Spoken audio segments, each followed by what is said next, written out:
it's your girl, and I am wearing a blazer with elbow patches just so that I can discuss literature with you.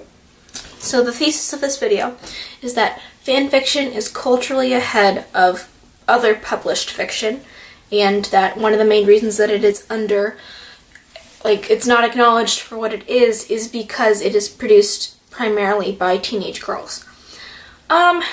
So first off, I think fanfiction is awesome. I mean, think about it. Literally the other night I wrote a fanfic in like an hour, published it, and now people are reading it. How cool is that you can just transverse over that whole idea of publishing and having to go through all the nonsense of marketing. You just put it out there and then people know what to look for because you like the same things they like and you have the same interests and you understand what they want and they know what you want. And it's just, okay, it's a whole thing and it's so cool, and there's this whole community. There's a bunch of communities, there's a range of communities within the fanfiction community, and it's just under-acknowledged. My second point is that I personally have never read a novel that is about a polyamorous, positive relationship.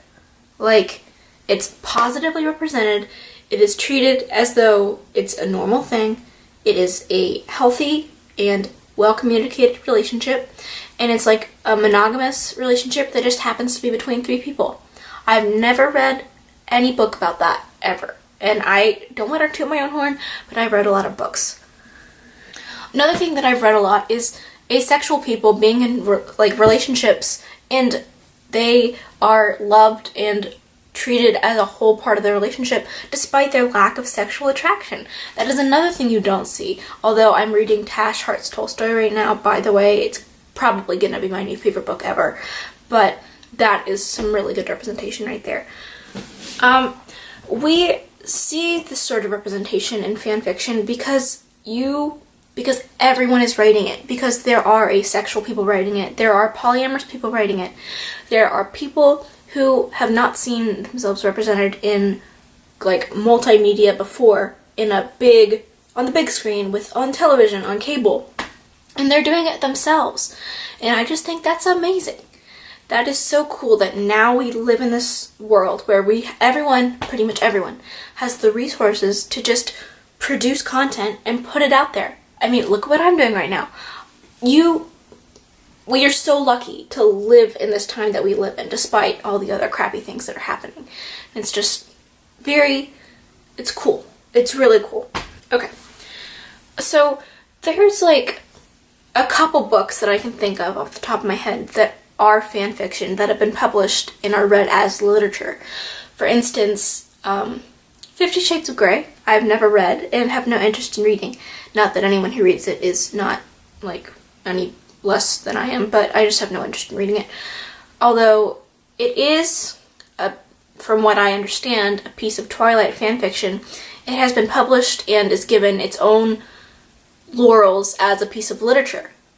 Because it's gone through this publishing system and it's been approved by people that are higher up in society, this book is treated as just a well-respected piece of literature. I mean, not well-respected. Okay, I'm getting off track. What I'm saying here is some books are published as fanfiction and they do really, really well. Pride and Prejudice and Zombies was made into a movie. What is that? There's another book, I can't think of it. Oh, there's this whole thing with Cassandra Clare where her, what is the book called? I think it's not. The Mortal Instruments series is basically some sections are word for word her Harry Potter fanfiction. And that is it basically is Harry Potter fanfiction just written in a expanded form. I'm not going to get into that, but it does seem like a likely thing. I just wanted to say that fanfiction writers and people who produce that kind of art are not given respect. And that might be because they're teenage girls, that might be because it's happening on the internet, and there's not a lot of respect for what happens on the internet as a content creator. There's not a lot of respect on YouTube for what happens as a content creator.